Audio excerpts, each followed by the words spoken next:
The most important achievement in Chinese literature during the Wei Jin time and the period of the southern and northern dynasties was the appearance of pastoral poetry. In this era, Chinese poets made great nature an independent subject. Zhuangzi said, "Heaven and earth are the most beautiful, but they don't brag about it." For the first time, Chinese scholars expounded on the detached beauty of great nature, and many of them resigned from their official posts so they could lead a reclusive life in a natural environment.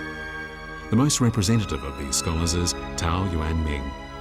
Tao Yuanming gained an official post at the age of 29, but after that, he experienced various ups and downs in his career.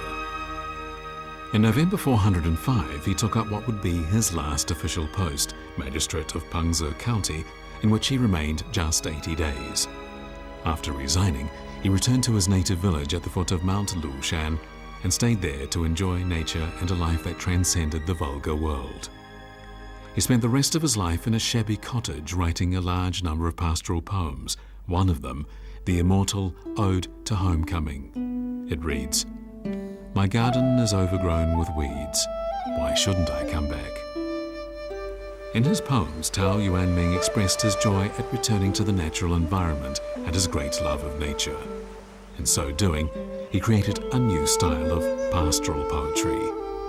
He wrote, "Confined in a cage far too long, now I've returned to nature. I've forgotten material gain and am far away from the secular world. In the quietude, I appreciate the beautiful garden. There are so many things in the world I can go without."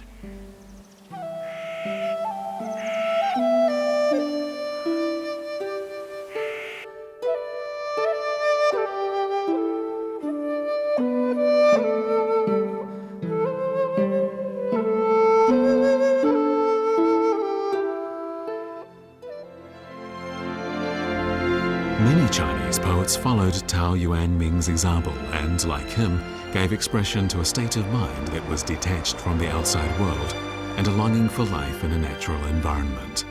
They sang the praises of inspirational, beautiful, and everlasting nature. Poets and writers in this time did not regard enlightenment through education, material gain, or fame as the end goal for going about their literary work. Instead, they concentrated their energies on expressing their inner world and eulogizing great nature. Tao Yuanming's immortal poems had a great influence on men of letters of the generations that followed, including Li Bai, Du Fu, Bai Juyi, Su Dongpo, and Xin Qiji. A line from one of Li Bai's poems reads, "How can I behave humbly in front of big shots?" These words show that the scholarly thinking of the Wei Jin time exerted a great influence on the spiritual world of scholars in later Chinese history. During the Wei and Jin period, Chinese intellectuals were very much preoccupied with something called awakening the inner self. It's a concept that is exemplified by the writing of Tao Yuanming. Something else this period of history is noted for is the emergence of calligraphy. No longer employed simply for practical use, calligraphy was elevated to an object of aesthetic appreciation. Before the Wei and Jin dynasties, the art of Chinese calligraphy had been through 4 stages of development. The first stage is marked by inscriptions on bones and tortoise shells of the Shang dynasty from around the 16th to 11th century BC. The second stage is marked by inscriptions on ancient bronze objects, and the third stage is marked by seal characters of the Qin dynasty. The fourth stage is marked by the official script of the Han dynasty. However, due to an overemphasis on standard writing, it was very difficult for calligraphers using these calligraphic styles to express their personalities.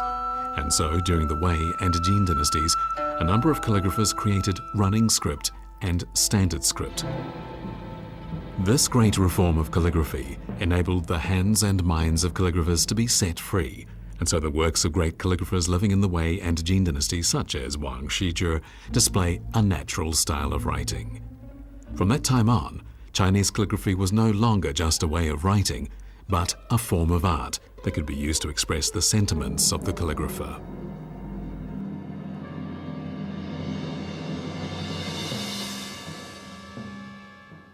可以说，在汉代以前的书法基本上都是实用的书法，而魏晋时期王羲之为代表的书法变成艺术书法，变成了一种真正的一种艺术。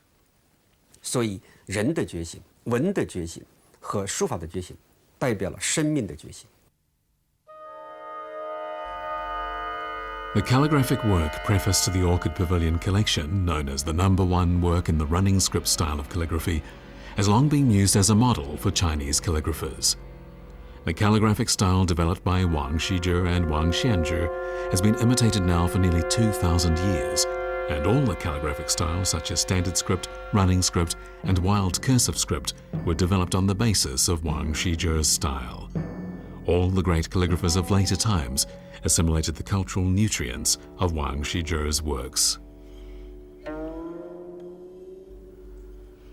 Zhang Xu, a calligrapher who lived during the Tang dynasty, meticulously copied all the calligraphic works of Wang Shizhi, and on the basis of Wang Shizhi's running script, he developed wild cursive script.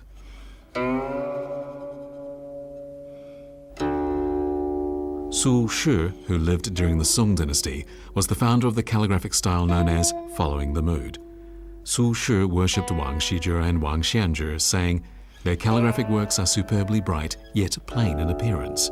He regarded Wang Shizhi's calligraphic style as the ideal model.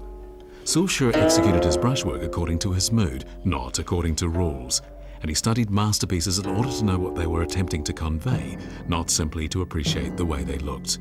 In other words, he cared little about the rigid outer form.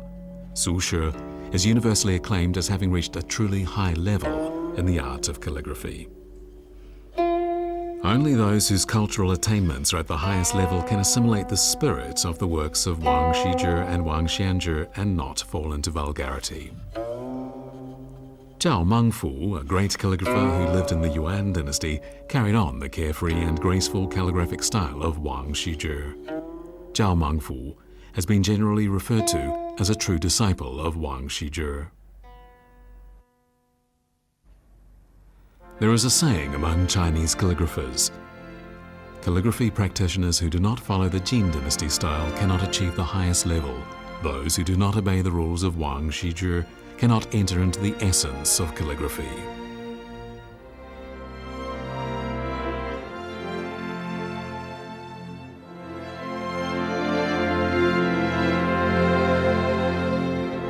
Calligraphers in the Wei and Jin dynasties developed the basic spirit and character of the art of Chinese calligraphy. Their advocacy of stressing the essence and making light of the appearance is an aesthetic criteria in the art of Chinese calligraphy.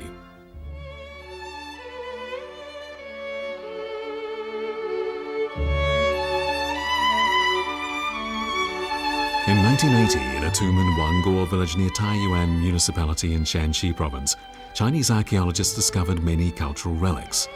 The tomb's occupant was Luo Rui, the prime minister of the northern Qi dynasty, and among the artifacts in his tomb were 71 magnificent wall paintings. These wall paintings show no traces of the rigid style commonly associated with the Qin and Han dynasties of more than 2,000 years ago. On the contrary, the gradations are distinct, their composition original, and the human figures depicted in them are lifelike. Moreover, the paintings vividly present scenes from real life. The eyes of the steed radiate vigor no matter the angle from which they are viewed. When drawing this lifelike horse, the painter adopted a realistic approach, using fluent lines and bright colors. It is a first-class example of Chinese traditional painting. The earliest known drawings in China are decorative patterns on colored pottery from the periods of Yang, Shao culture and Longshan culture, and on bronze objects of the Yin dynasty. But we know nothing about the individual artists who created them. No drawings made prior to the Wei and Jin dynasties bear the names of those who created them. All were executed by nameless craftsmen. Painting as a real form of art first appeared in the Wei and Jin dynasties.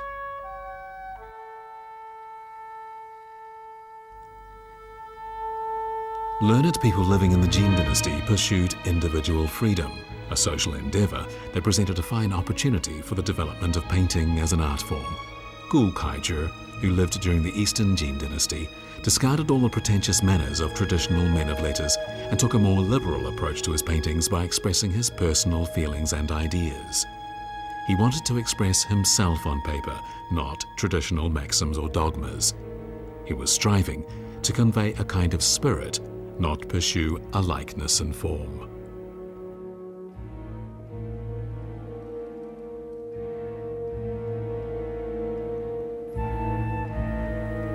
Lao Tzu, worshipped as the founder of Taoism, referred to natural standards, and the correct use of these natural standards as the divine way. Zhuangzi, another Taoist philosopher, called people's hearts the essence, and the correct use of the essence, the divine way. The Chinese phrase for the word spirit involves the combination of these words of Lao Tzu and Zhuangzi. An ancient story tells how Gu Kaizhi drew the image of a man on a piece of paper, but did not add eyes for several years. When asked why, he said, "Whether his body looks nice or ugly isn't important. The key to drawing human figures is to reveal their inner thoughts, and in a painting, the eyes are the key to conveying the inner thoughts of a human figure."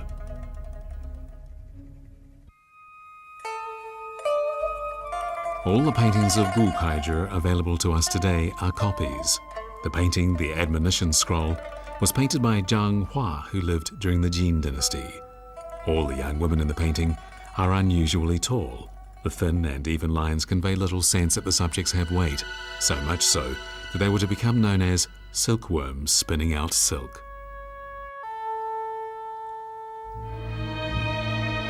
The painting Ode to the Goddess in the Luo River was created according to a description in a prose poem of the same title by Cao Zhi. In the painting, Cao Zhi looks at his lover imperial consort Mi, his eyes full of affection. His reluctance to part with her and his sadness are vividly depicted. Gu Kaizhi initiated the theory of lifelike depiction in painting, and it went on to become one of the most basic theories of Chinese traditional painting. Taoist philosophy was manifested also in traditional painting, with its focus on lifelike depiction. In fact, it is the unique approach to expression as opposed to representation that sets traditional Chinese painting apart from Western-style painting.